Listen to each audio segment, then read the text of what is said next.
महाराष्ट्र की सत्ता में लगातार सवाल इस बात का है कि आने वाले वक्त में शिंदे पार्टी का क्या होगा। शिंदे पार्टी लगातार चल तो रही है, लेकिन इसको असंवैधानिक बताया गया था उद्धव गुट के द्वारा।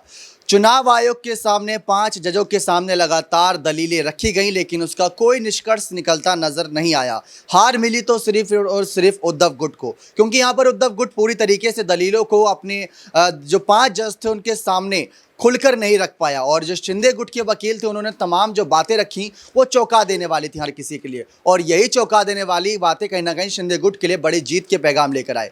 जस्टिस चंद्रचूड़ ने सबके सामने एक सवाल किया था, और वो सवाल ये था कि किस हैसियत से चुनाव आयोग के समक्ष उद्धव गुट के सामने शिंदे गुट ने शिवसेना चुनाव चिन्ह पर अपनी दावेदारी रखी है। ये हर कोई जानना था कि किस हैसियत के नाते। तो यही यहाँ पर शिंदे गुट की तरफ से बातें रखी गई थी कि उन्होंने ये बातें बताई थी कि कहीं ना कहीं जो उनके पास जो इस समय विधायक हैं, सांसदों की संख्या है, नगर सेवकों की संख्या है, वो लाखों में है, यानी कि उनके वोटर्स भी लाखों में यहां पर जाते। तो उसके पास देखा जाए तो सबसे बड़ा बहुमत शिंदे के पास है, और बहुमत के आधार पर चुनाव आयोग के समक्ष गया है शिंदे गुट। और यही नहीं, 2018 में नेता नियुक्त किए गए थे एकनाथ शिंदे, और मुखिया थे उद्धव ठाकरे। अब नेता बने, यानी कि सभी नेताओं के नेता थे एकनाथ शिंदे, तो उनके पास अच्छा खासा समर्थन था विधायकों का भी। 40 विधायक एक रात में ले जाना अपने साथ बहुत बड़ी बात होती है, और यही कमाल करके दिखाया एकनाथ शिंदे ने भी। इसी वजह से यहाँ पर कपिल सिब्बल जब बातें रखते नजर आए थे तो उनकी बातें यही थी कि इन्होंने यहाँ पर कहीं ना कहीं जो 10वां अनुच्छेद था उसका उल्लंघन किया है, इन्होंने यहाँ पर जो दल बदल कानून है उसका उल्लंघन किया है, इनको सजा मिलनी चाहिए, इनके जो विधायकी है वो छिन जानी चाहिए, ऐसी बातें करते नजर आए थे कपिल सिब्बल।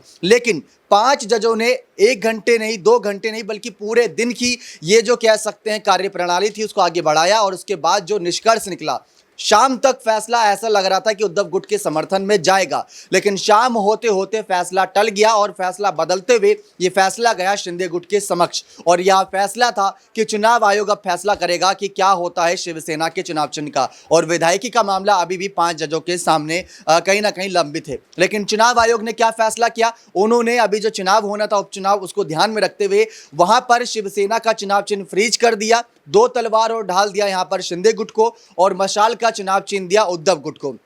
लेकिन जो धनुष बाण का चुनाव चिन्ह था उसको फ्रीज कर दिया गया। लेकिन इसके बाद कयास ये लगाए जा रहे हैं कि आने वाले बीएमसी चुनाव में क्या इन्हीं दोनों चुनाव चिन्ह के साथ ये पार्टी आगे बढ़ेंगी, या शिवसेना के चुनाव चिन्ह पर कोई जल्द से जल्द फैसला होगा। अगर ऐसा होता है तो ये देखना दिलचस्प होगा कि शिवसेना का चुनाव चिन्ह आधिकारिक तौर पर किसके पास जाता है, क्योंकि शिंदे गुट ने साफ कहा था कि जो शिवसेना का चुनाव चिन्ह है वो यहाँ पर कहीं ना कहीं उसी से वो चुनाव लड़ना चाहते हैं, ना कि 2 तलवार और ढाल से। आने वाले वक्त में ये देखना दिलचस्प होगा। शिंदे की तरफ से बातें भी कही गई थी कि उनको चुनाव चिन्ह से इतना फर्क नहीं पड़ता, क्योंकि उनके पास विधायकों और जनताओं का समर्थन है, उनका नाम ही काफी है कहीं ना कहीं यहाँ पर तमाम वोट पाने के लिए। अब देखना दिलचस्प होगा कि उद्धव से लगभग सब कुछ छिन चुका है, तो क्या बचा कुचा चुनाव चिन्ह भी उनसे जाता नजर आएगा। क्या यहाँ पर कपिल सिब्बल ऐसा कोई बड़ा खेला करेंगे जिसकी वजह से उद्धव की जीत और शिंदे गुट की हार होगी महाराष्ट्र की सत्ता में। ये तो केवल कह सकते हैं, कयास लगाए जा सकते हैं, लेकिन हकीकत आप भी जानते हैं, हम भी जानते हैं कि बहुमत के आधार पर जहां तक ये फैसला आ सकता है चुनाव आयोग का।